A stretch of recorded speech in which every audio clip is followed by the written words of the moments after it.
seems like no one wants to work anymore. There's this narrative that work is bad and that work has to be punishing and that work's something we want less of. And I want to talk about how you can engineer your life so that you get to avoid those situations and be in ones where work is actually good and you want more of it.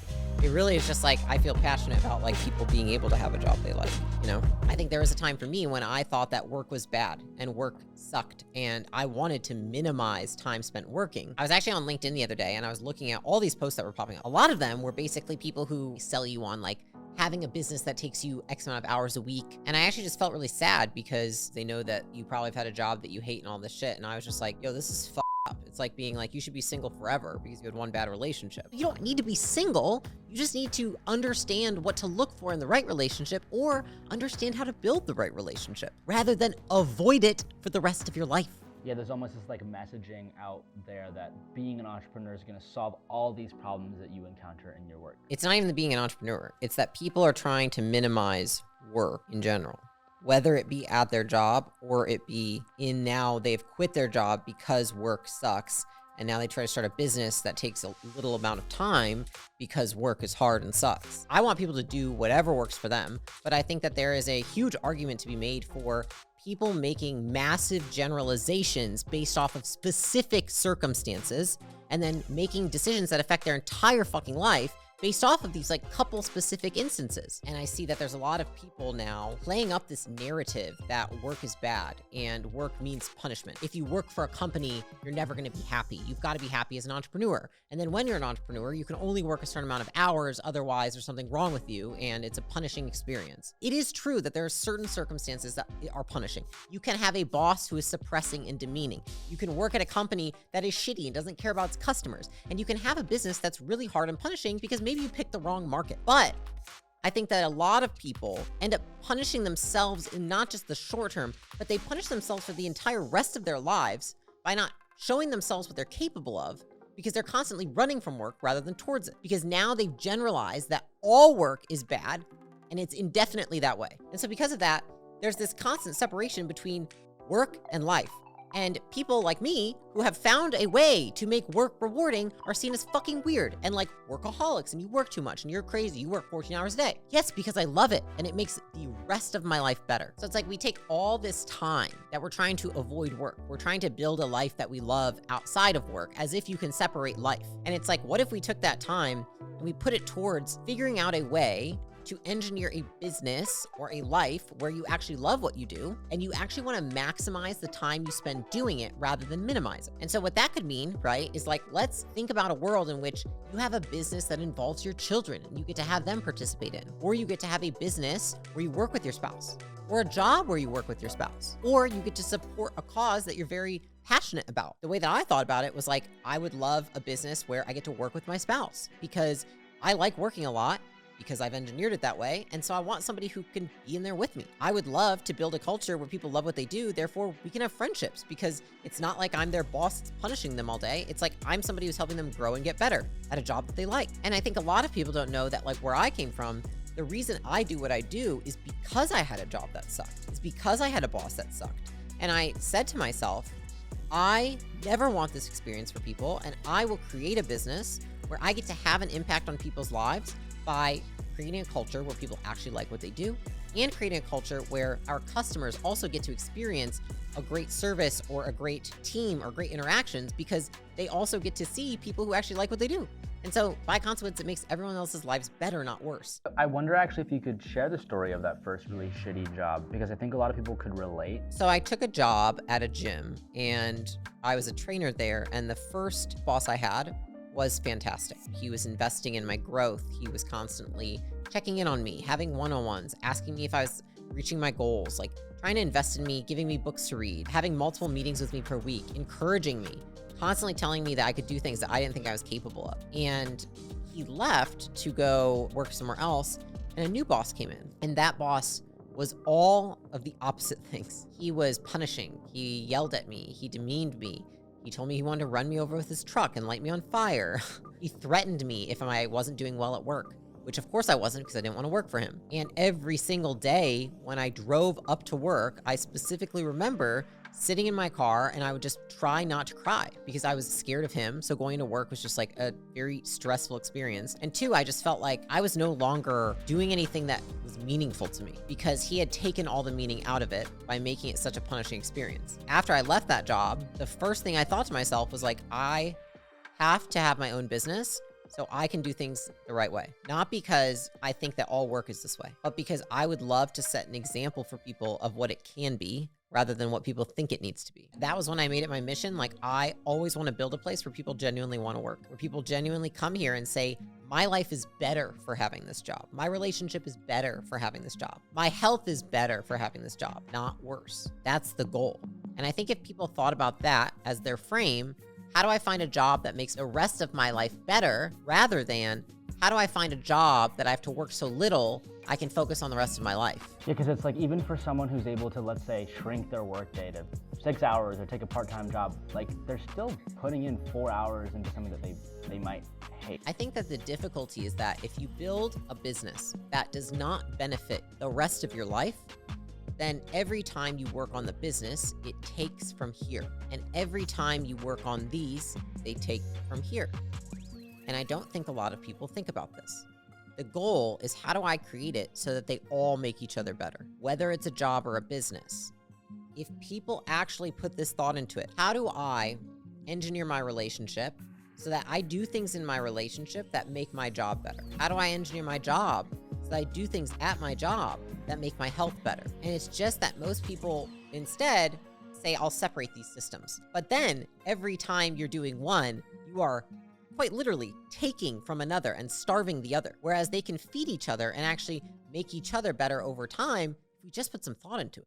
We have all these social norms like Sunday scary, can't wait for the weekend, like Friday happy hour, no, clock out early. It is really embedded into our culture to kind of joke about work as if like it's like bad traffic or like shitty weather. It is, and the thing that sucks is that because it's so embedded in our culture to avoid work, to try and minimize work, to try and do less of it, when you do get an opportunity where you work somewhere or build a business that you want more of, everyone else around you wants you to do less of it. And then what happens is that because you do not educate people on how your work makes you a better spouse, a better friend, a better family member, they try to pull you away from it because they assume, they generalize, that your experience is like theirs. And therefore, you create these two competing systems, and then you never win.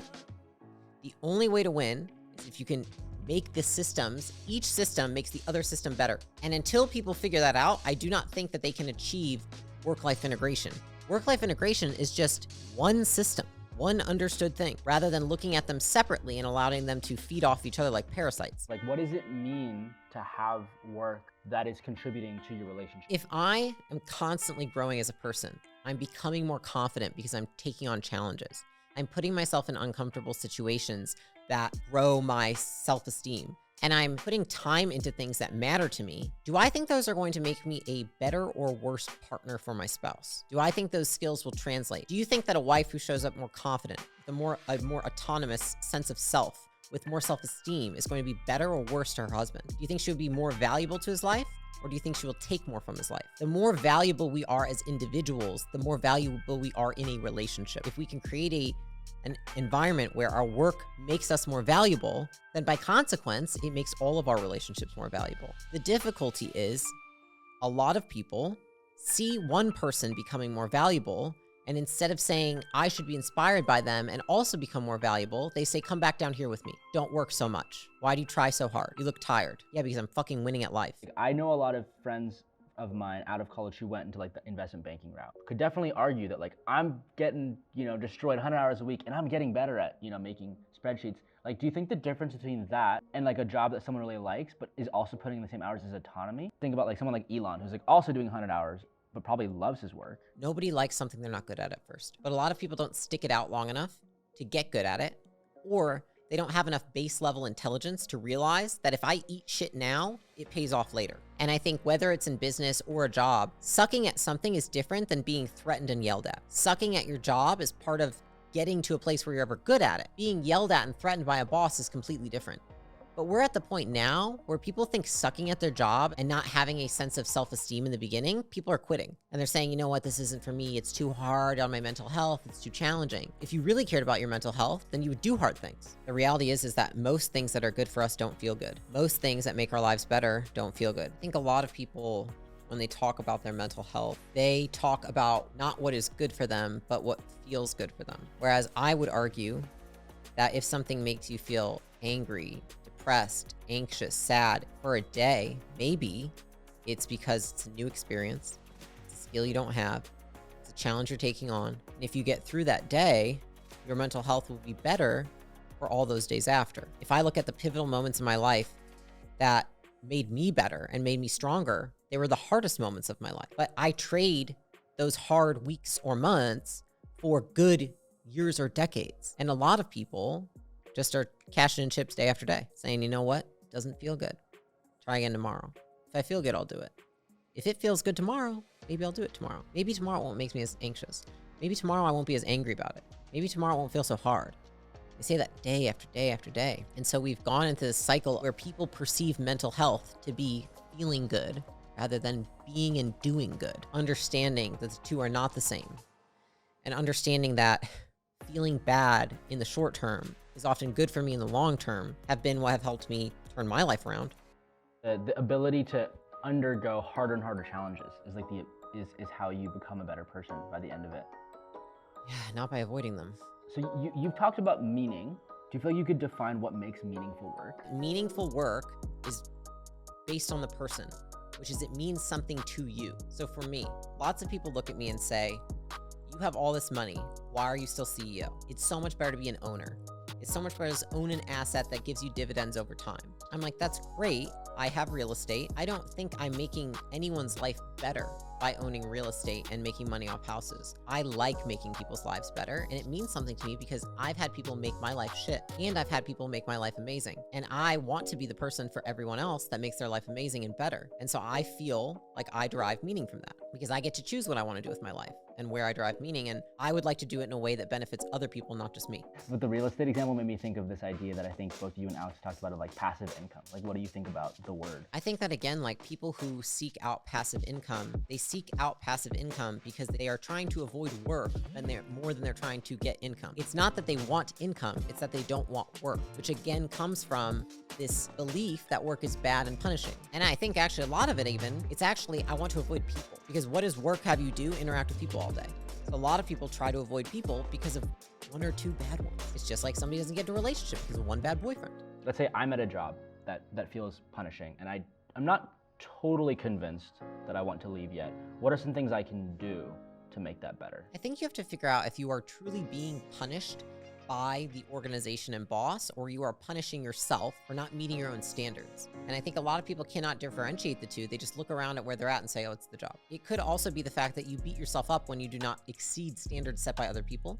It could be the fact that you are a complete perfectionist and anytime something's not perfectly to order, you feel like you hate yourself. It could be the fact that you have the compulsion to work extra every day if one thing is not done, and therefore you overwork yourself. Where on the other side, if you have somebody who's forcing you to do those things, I would say that's a punishing work environment. But if you are the one forcing you, then that is just you. I bet a lot of people would rather blame the circumstance of their job or someone else because it feels, I don't know, like easier to do or like they don't have to do as much. I mean, I think for good reason, changing your environment to change how you feel is smart because humans need to be efficient. We cannot put 10 out of 10 effort in everything. If every time you needed to change something, you had to do all these like crazy, it's much easier to just switch the situation. There's some situations that it makes more sense. So that's sensible in my opinion. It's when it becomes a compulsion to switch situations that it's a problem. And when you're switching situations more than you are improving yourself. Most people have a compulsion to do something when an emotion occurs. An emotion occurs, they must take an action. And all that you need to do is allow emotion to occur and just do what you were gonna do next no matter what. Were you gonna go eat breakfast with your spouse? Were you gonna go to work? Were you gonna leave work? Were you gonna go play with your dog?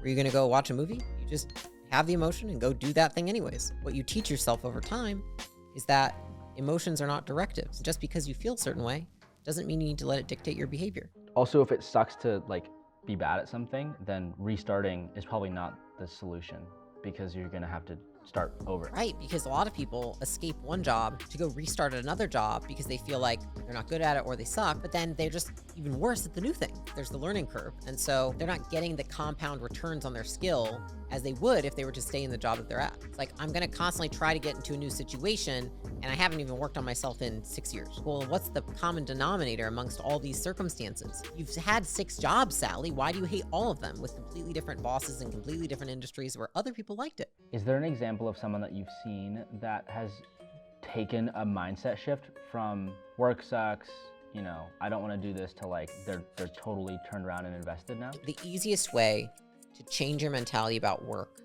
if you are the kind of person who thinks I should minimize how much I work is punishing, is you put yourself somewhere where you are the one standing out. For example, if somebody comes into acquisition.com, feels that way, they will quickly conform to the opposite. Because as humans, how do we survive?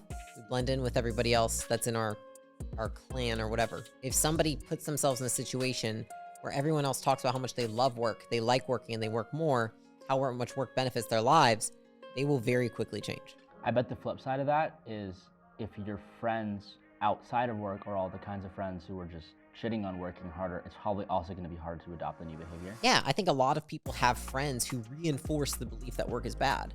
You know, you've got Taco Tuesday, whatever, hump day, Friday, beer or something, you know, Sunday, mimosas, and it's like, you literally are reinforced constantly by people who also have these two things that compete with each other. The more time you spend in your relationships, the more it hurts work. The more time you spend at work, the more it hurts your relationships. People say, why do you work with your spouse? And I'm like, if you understood this, you would do it too. Because every time I make my business better, it actually makes my husband's life better.